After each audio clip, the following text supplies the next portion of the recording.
NBC 15 News at 11 starts now. Now at 11, a plot has been uncovered that could have ended the lives of several police officers in Louisiana.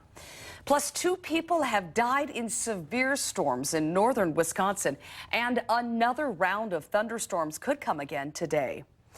Plus, a Sauk Prairie police officer finds himself on the other side of the law as he makes an appearance in court today. Our big story, investigators in Louisiana have revealed disturbing new details of a plot to kill police only days after the shooting death of Anton Sterling. And there's new information about the Dallas gunman who went on that deadly rampage. NBC's Gabe Gutierrez reports from Dallas. This morning in Baton Rouge, authorities are frantically searching for a missing suspect in a chilling plot to kill cops. Because we had credible threats against the lives of law enforcement in this city.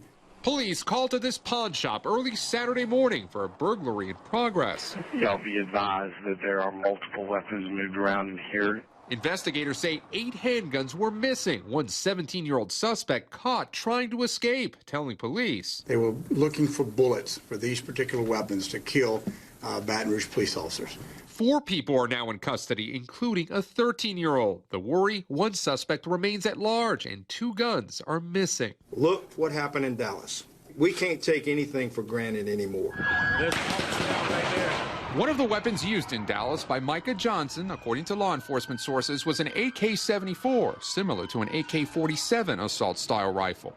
I was shocked. Former Army Sergeant Gilbert Fishbach says he was Micah Johnson's squad leader and helped train him in combat techniques before Johnson deployed to Afghanistan. He just didn't seem to be motivated or that enthused about it. He was a little clumsy, klutzy, goofy sometimes. That way! But on Thursday, Johnson used those techniques to maximize the bloodshed.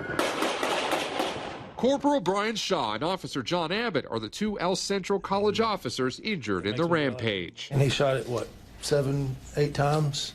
And I barely got grazed. I mean, if God hadn't been watching over me, I wouldn't be here. At an emotional memorial, President Obama and President Bush honored the 5 fallen officers. The president balancing praise for police officers with a blunt acknowledgement of racial bias in the criminal justice system. But even those who dislike the phrase Black Lives Matter, surely we should be able to hear the pain of Alton Sterling's family, and that we have to do what we can, but do better to prevent another life like his from being lost. And that was Gabe Gutierrez reporting. The president has echoed the local chief in Dallas who says law enforcement is being asked to do too much. The funerals for 3 of the fallen officers in Dallas are set for later today. At least 2 people have died in flooding caused by powerful storms in northern Wisconsin and Minnesota. An 84-year-old man died yesterday when his car became submerged in a flooded ditch near Bayfield.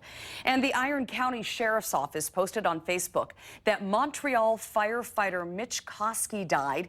He was also a former mayor of Montreal.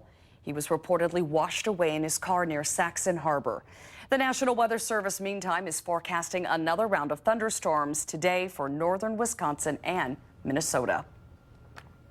And we already have some of those showing up on radar. You can see over the southern part of Minnesota and on into northern Iowa, a line of showers and thunderstorms moving into the Rochester area, and those will overtake Wisconsin with time. We'll probably get more development as well, and I would expect to see a few more thunderstorms from time to time. Over the past 24 hours, we haven't picked up much rainfall at all.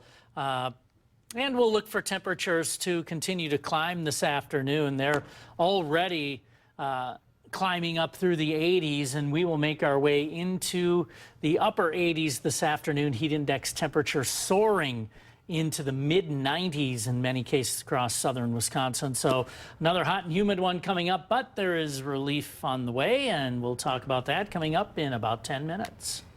New at 11, a car crashed into multiple homes in Grant County last night. 25-year-old Bradley Spieth was driving a truck when it left the road and struck a mailbox, 2 different homes, and another car. Major damage was reported to the 2 homes and the cars. Minor injuries were also reported. Happening today, the funeral for the UW student killed in Italy is underway at this hour. 19-year-old Bo Solomon is being laid to rest at St. John's Catholic Church in Spring Green. His body was found in the Tiber River 3 days after he went missing in Rome. A Sauk Prairie police officer accused of using drugs on the job will find out if there's enough evidence in his case to send it to trial. 39-year-old Matt Alt is charged with misconduct in public office and possession of narcotics and prescription drugs. Officials say they do not think he took the drugs from the department's evidence collection. Alt is a 17-year veteran of the Sauk Prairie PD. In our Decision 2016 coverage, Hillary Clinton's lead over Donald Trump has narrowed to 3 points this week in an NBC News SurveyMonkey weekly tracking poll. Clinton has 47% to Trump's 44%. The poll also showed most Americans disagree with FBI Director James Comey's recommendation not to prosecute Clinton for her email practices as Secretary of State.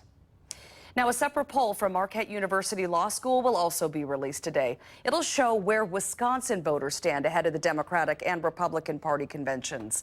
Last month's poll showed Hillary Clinton ahead of Donald Trump, 47% to 37%. In the race for U.S. Senate, Democrat Russ Feingold had a small lead over Republican Senator Ron Johnson, 47 to 42%.